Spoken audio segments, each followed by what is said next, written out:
દારૂબંધીવાળા ગાંધીના ગુજરાતમાં દારૂની રેલમછેલ જોવા મળી રહી છે. બીજે ક્યાંય નહીં પરંતુ સરકારી વિશ્રામગૃહના પરિસરમાં જ દારૂ અને બિયરની ખાલી બોટલો ફેંકેલી જોવા મળી રહી છે. રૂમોની પાછળના ભાગે સંખ્યાબંધ ખાલી બોટલો પડેલી જોવા મળે છે.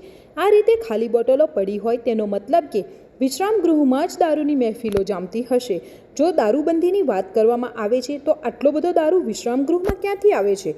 જ્યારે વિશ્રામગૃહમાં પોલીસ અધિકારીઓ રોકાણ કરતા હોય છે, નેતાઓ અને અલગ અલગ વિભાગના અધિકારીઓ અહીં રોકાતા હોય છે અને ત્યાં જ દારૂની ખાલી બોટલો મળે તો આ બધું દારૂ કોણ પીવે છે? તે એક મોટો સવાલ છે.